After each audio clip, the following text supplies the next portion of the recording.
வெளிரங்கம். குர்ஆன் ஹதீஸில் சொல்லப்பட்டது தான் அதனுடைய அந்தரங்கம்.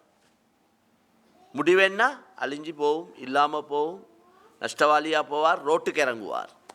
சம்பவங்கள் நிறைய இருக்கு. ப்ராக்டிக்கலாக நாங்கள் எத்தனையோ பேரோட பழகுறோம், பேசுகிறோம், கதைக்கிறோம். அதுபோல் இப்போ தான் பாருங்களேன், நான் இதில் கையை வச்சதுனால நான் இப்படி ஆவிட்டேனேன்னு அவருக்கு விளங்குது, சொலங்குது. கண்ணியமான சகோதரர்களே, தெளிவாக விளங்கி கொள்ள வேண்டிய விஷயம், நாங்கள் குர்ஆன் ஹதீஸ் படி யாருக்கு வாழேலுமேண்டா ஈமான் உள்ளவருக்கு, கைபின் மீது யக்கீன் உள்ளவருக்கு. கைப் என்றா மறைவான விஷயங்களை, கண்ணுக்கு விளங்காததை நம்பக்கூடியவர், ஆகிரத்தை நம்பக்கூடியவர், ஈமான் உள்ளவர், அவருக்குத்தான் குர்ஆன் ஹதீஸுடைய அடிப்படையில் வாழேலும். அது இல்லாதவருக்கு குர்ஆன் ஹதீஸுடைய அடிப்படையில் வாழ்கிறது கஷ்டமாக தான் இருக்கு. அதனால தான் குர்ஆனில் அலிஃப் லாம் மீம் ذَلِكَ الْكِتَابُ لَا رَيْبَ فِيهِ هُدًى لِّلْمُتَّقِينَ الَّذِينَ يُؤْمِنُونَ بِالْغَيْبِ وَبِالْآخِرَةِ هُمْ يُوقِنُونَ. முதலாவது ஆரம்பிக்கிறான் அலிஃப் லாம் மீம். அதுக்கு கருத்து யாருக்கும் தெரியாது. லா ரைப ஃபீ தாலிகல் கிதாப், லா ரைப ஃபீ அந்த கிதாப், அல்லாஹ் கிட்ட இருந்து, அல்லாஹுடைய புறத்திலிருந்து கண்ணியமான நபிக்கு எந்த குர்ஆனை அல்லாஹ் இறக்கி வைத்தானோ, ஜிப்ராயில் அலைஹிஸ்ஸலாம் மூலமாக லவ்ஹுல் மஹ்ஃபூல் எந்த குர்ஆன் இருக்குதோ அந்த குர்ஆனுடைய விஷயத்தில் எந்த விதமான சந்தேகங்களும் இல்லை. அல்லாஹ் சொல்கிறான். இப்போ இருக்கிற இந்த பிரிண்டில் பிழைகள் இருக்கேலும், குர்ஆனில் இதில் பாருங்கள் இப்படி ஒரு பிழைக்கு இந்த ஆயத்து மாறி இருக்கே, இந்த ஆயத்தை மாற்றி எழுதிக்க, அது பிரிண்ட் பிழைகள் தான், அல்லது திட்டமிட்டு சிலதை மாற்றேலும், அது இது இப்போ கையில் உள்ளது. ஆனால் அல்லாஹ்வால் ஜிப்ராயில் அலைஹிஸ்ஸலாம் மூலமாக நபிக்கு எந்த குர்ஆனை அல்லாஹ் இறக்கி வைத்தானோ அந்த குர்ஆன் விஷயத்தில் எந்த சந்தேகமும் இல்லை. உலகத்தில் யாரும் இப்படி ஒரு புக் கொண்டு எந்த புக்கையும் நீங்கள் பார்க்கல, ஸ்டார்டிங்லே அந்த புக்கை வாசிக்கக்கொள்ளே இந்த புக்கில் பின்னால் உள்ளது எதுவுமே எந்த சந்தேகமும் இல்லைன்னு ஏதாவது ஒரு புக் கேள்விப்பட்டிருக்கிறீங்களா? அப்படி எங்கேயுமே இல்லை. ஆனால் குர்ஆன் அல்லாஹ் ஆரம்பிக்கிறான், நீங்கள் இதை பார்க்கக்கொள்ளே சந்தேகத்தோடு பார்த்துடாதீங்க, நீங்கள் பார்க்குற அந்த நம்பிக்கையோடு பாருங்கள். அப்போ தான் இது உங்களுக்கு ஹுதல்லில் முத்தகீன். இந்த குர்ஆன் யாருக்கு நேர்வழி காட்டும் என்றால் முத்தகீன்களுக்கு, தக்வாவுடையவங்களுக்கு குர்ஆன் வழிகாட்டும். தக்வா என்றா அல்லதீன யுமினூன பில் கைப் வபில் ஆஹிரத்தி ஹும் யூகினூன். முத்தகீன்கள் என்றா யார்?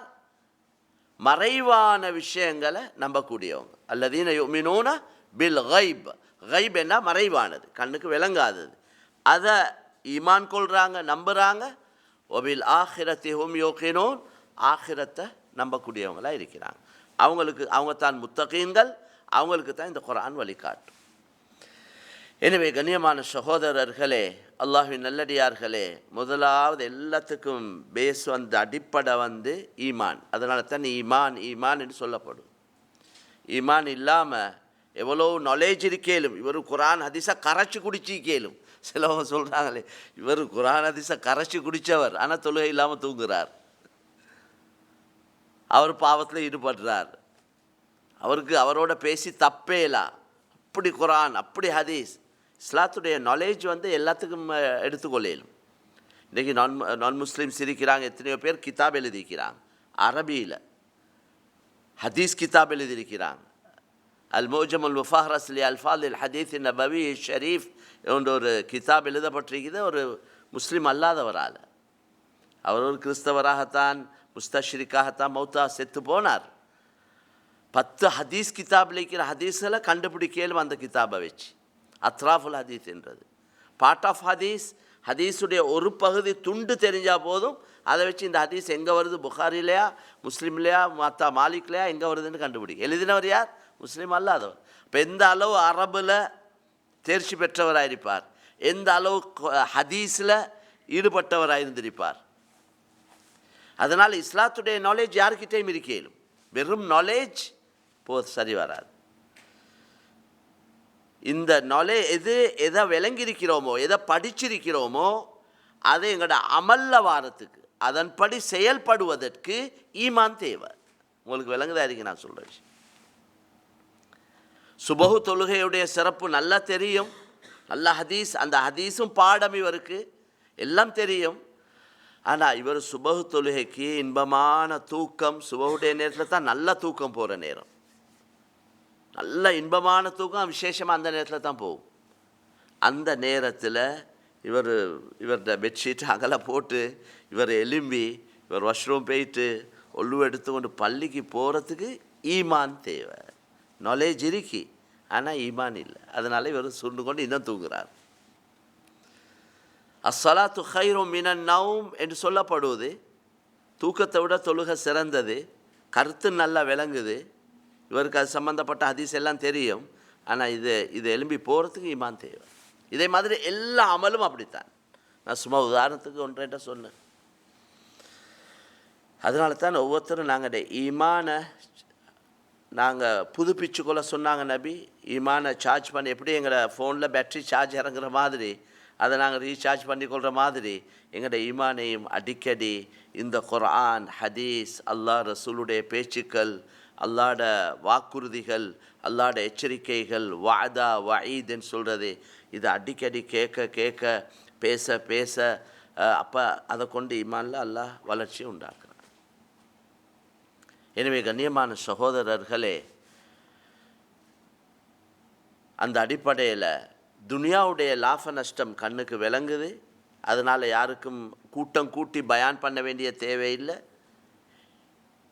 ஆகிரத்துடைய ஈமான் அமலுடைய லாப நஷ்டம் கண்ணுக்கு விளங்குது இல்லை.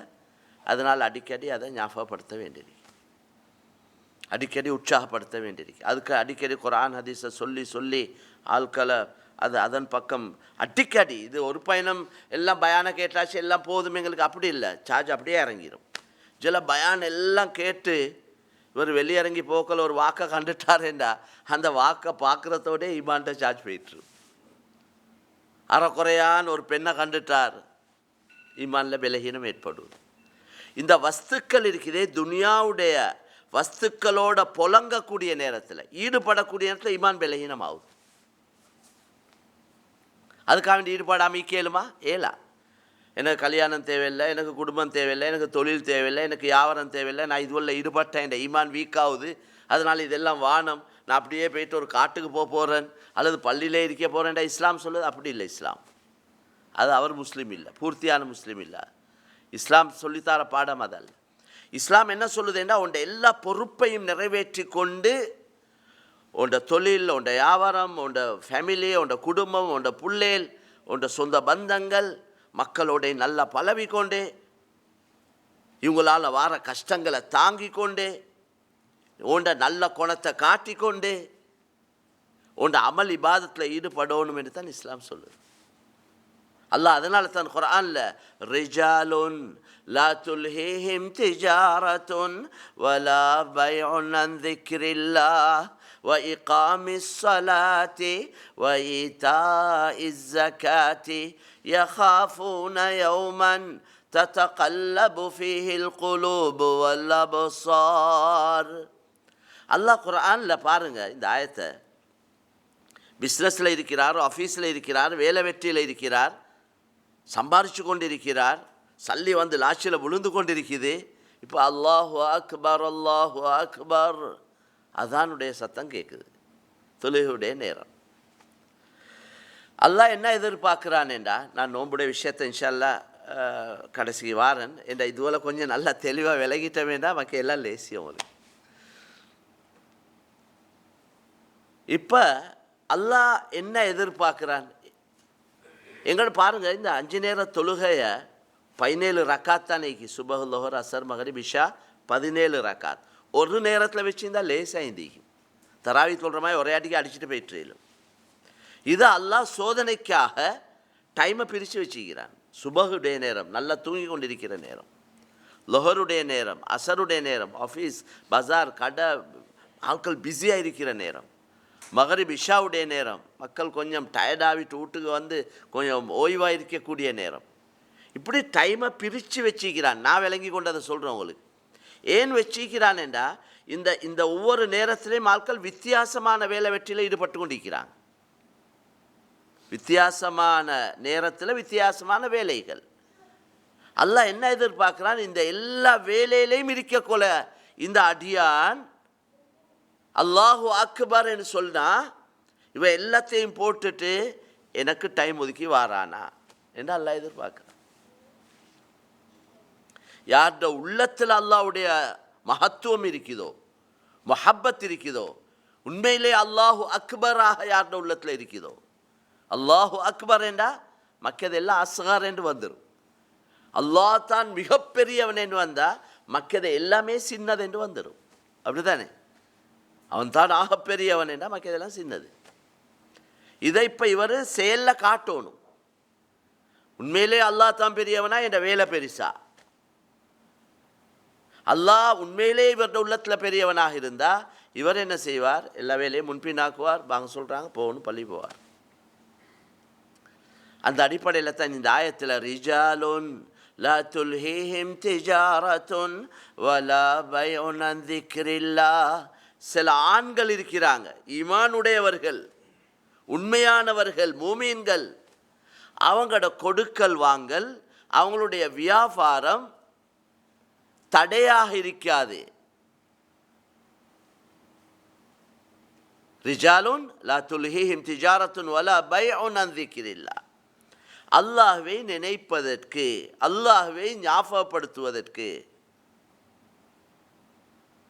வ இகாமிஸ் ஸலாத்தி வ ஈதாஇஸ் ஸகாத்தி, தொழுகையை நிலைநிறுத்துவதற்கு. ஒன்றைக்கு எங்கள்ட எல்லா வேலையும் முடிச்சுட்டு ஆஃப் டைமில் போய்ட்டு தொழுகிறது. அப்படி ஒரு தொழுகை இருக்குதானே, அதுவும் தொழுகைத்தான்.